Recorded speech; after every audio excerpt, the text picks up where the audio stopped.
this lesson, we are going to be creating medieval castles. We're going to mesh it with kind of a Vincent van Gogh Starry Night background. So prepare to do a lot of overlapping and using value and texture. Let's get started. Can't get through our medieval art unit without creating a castle. So let's talk about the supplies you'll need. This lesson will be recorded in 2 parts. So for the first part, you will need a 6x9 piece of white paper. You're also going to need a paintbrush, a cup of water, a paint set, and a 9x12 sheet of paper. This will be our background paper. We are incorporating or getting inspiration from Vincent van Gogh's Starry Night. So we're going to be using cool colors to paint the background before we even create our castle. So I'm going to be using a combination of purples and blues to paint my paper entirely. So remember, when you're using watercolor paint, the more water you put in your paint, the lighter your value will be for the paint. If you use less water, the darker your colors will come out. So you can see sometimes I'm adding more water and creating what's called a tint, a lighter version of that color. Then other times I'm using more of the watercolor itself and less water, and I am blending the 2 colors together, the blues, the purples, to make a beautiful sky.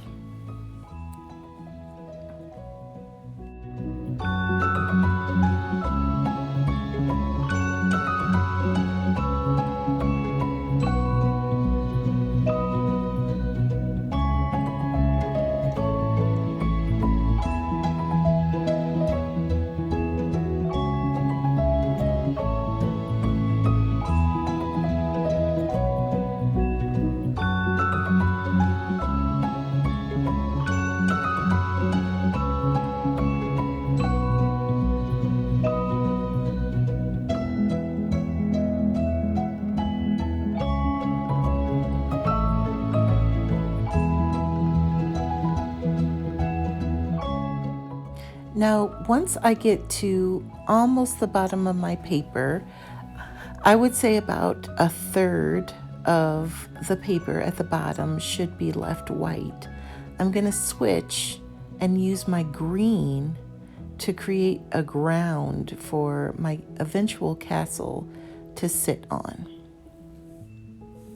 So it's okay to blend a little bit of the blue into the green, but try to save that green for the bottom half or the bottom portion of your paper.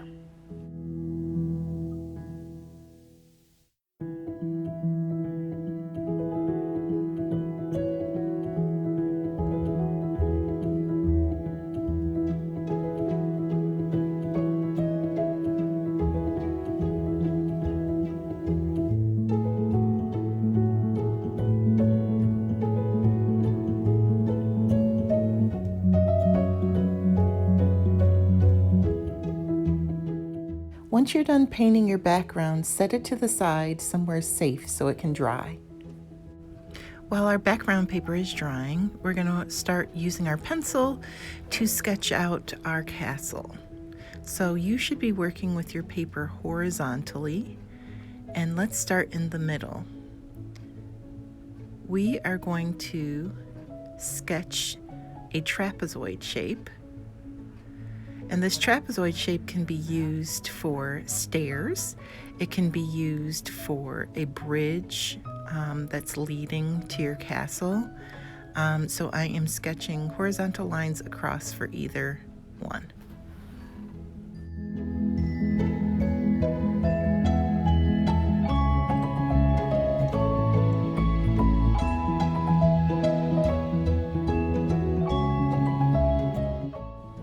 Next, I'm going to sketch a rectangle right above my trapezoid shape. This will be the entrance to my castle. So as we're sketching, remember certain shapes are repeated over and over again. We're going to use a lot of rectangles. We're going to use a lot of triangles.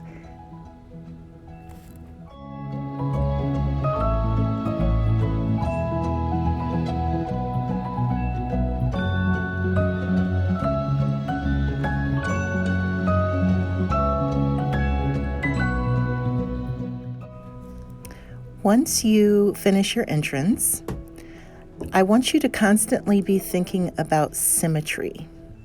So whatever you create on one side of your entrance, I'd like you to repeat the same thing on the other side. This is just going to make sure that your castle looks balanced. Remember that a castle wasn't just a home for a king or queen. It was also a fortress for protection. So you're going to see a lot of towers. You're going to see small windows. You're going to see that it is built to last.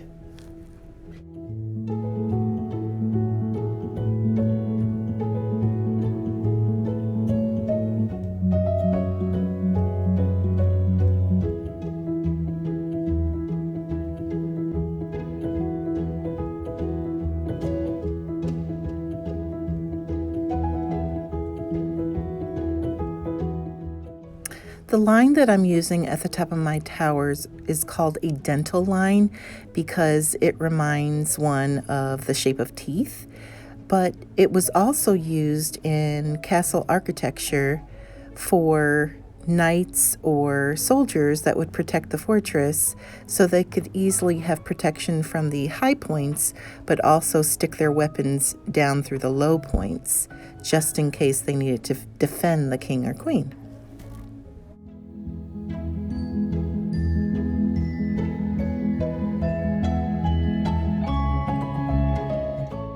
So notice again, I'm repeating the same shapes. I have a rectangle, and then I am putting a triangle on top because a castle is really just layers and layers and overlapping of the same shape. So I'm adding another tower, except for this tower has a cone or pointed top to it.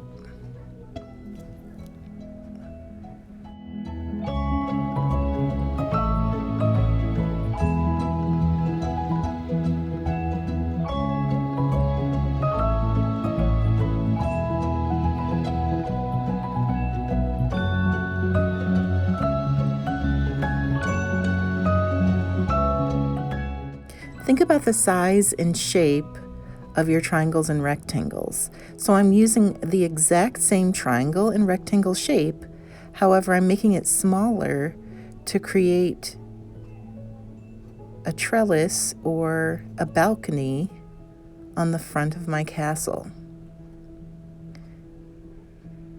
Since this is going to be in the front, and I want this to look like it is in front of the castle, I'm doing it a little bit of erasing and overlapping.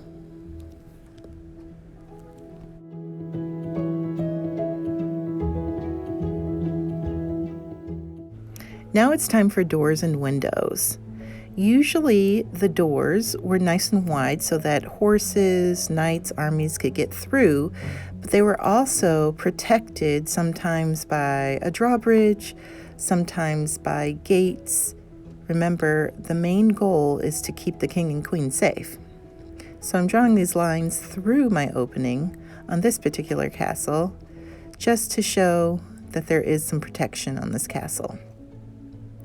Now, when we get to the windows, remember that windows weren't large like in some of our architecture that we have now. They wanted them to be small, not only for protection, but castles were very cold and drafty places. So a large window would just let in a lot of cold. Stick with an arched window or even a window that has a pointy top. But usually our standard rectangle windows weren't very prevalent in castles.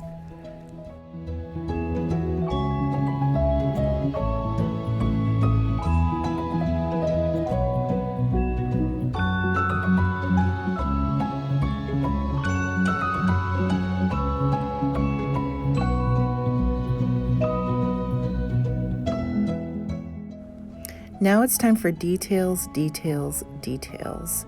I'm putting some lines to show a textural element to the tops of my pointed towers. I'll be adding lines to show that my castle is made from brick. And there's a couple different ways that you can do this. You can make horizontal lines across your towers and then stagger the vertical lines so that instead of a checkerboard feel, you have more of a stacked brick feel. Think about, do you want to have flags on your castle? Do you want to have banners? Do you want to have torches on the front entrance so that whoever's approaching the castle has some light? But I don't want you to just copy my castle. I want you to come up with your own elements to make it uniquely your own.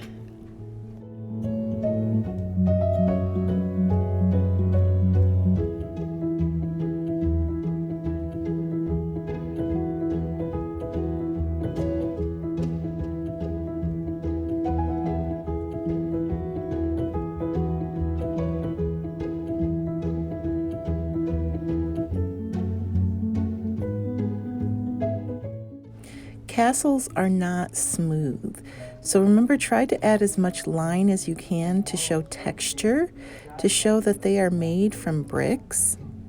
And once you finish your horizontal lines, you want to stagger the vertical lines. Remember, avoid that checkerboard feel to have more of a cement brick feel.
I give my drawing a look over just to make sure that I have all the details that I want and that I've filled the space.